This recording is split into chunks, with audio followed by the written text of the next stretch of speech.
Allen Iverson was coming into the league as a rookie. Allen came from Georgetown. Everybody remembers him at Georgetown. And he was excellent. I mean, beyond excellent. And they were playing in the league in New York that year, which was at the White Plains, which is a suburb of New York in the north. And after a couple of games, he comes up to me, Phil Marcus, and he was the best NBA writer in Philadelphia, and we had a very good relationship. And he sits down next to me. He says, "Al, have you ever seen anything like Iverson?" I said, "Yeah, sure." He says, "Who?" I said, "Well, you saw him too." And he said, "Well, who the hell did I see that's better than Iverson?" I said, "Raymond Lewis." He said, "Oh my God, you're right. You're right. I did see the first Allen Iverson, which was Raymond Lewis." So that's good enough. I mean, if you're as good as Allen Iverson, you're a great player. The reputation far outlived the reality of what he was. And the player that everybody thinks should have played in the NBA, because he was great in high school. Absolutely. He played for one of my best friends was his coach in high school. And we were assistant coaches together at Las Vegas. His name was George McCallum.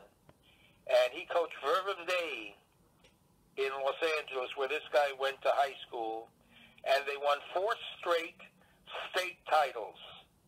A little Catholic school in the Watts section of Los Angeles, the bad section. He was considered the best player ever to play in the NBA. He was supposed to go to Long Beach State with Jerry Tarkanian. Jerry recruited him the whole year, and Jerry was a legend in L.A. All the black kids especially wanted to play for Jerry Tarkanian. And the final game that Raymond Lewis played in high school was in the Long Beach Arena, where Long Beach State used to play their home games. And it was a packed house. And the game ends, and Vernon Day wins again. They win the state title. And there's a lot of coaches. All the big-name coaches are there trying to talk to Raymond Lewis. And he comes off the court, and he goes right up to Tark and hugs him, and they walk out together. And Long Beach State is a very strange alignment of where you can park. And if you get there early, you can park practically right at the front door of the arena. And so they walk out, and Raymond Lewis says goodbye to Jerry. Then he goes, and he gets into this little red Corvette sports car. And Tark says, right then, I knew I was in trouble. And he was right. Los Angeles State, the same school in the same league as Long Beach State, a state college team, a state college university on the other side of L.A. had a coach, and they gave him the car because he went there for 2 years. In one of the games they played, he got like 60 points against Tark. And Tark had this guy, Glenn McDonald, who was supposedly a defensive player. Ed Ratcliffe was the best player Tark ever had at Long Beach State. But Glenn McDonald played in the NBA for a while, and he couldn't guard him. Absolutely couldn't guard him. So Raymond Lewis had a lot of big games in college. And then, he's a legend in the schoolyards.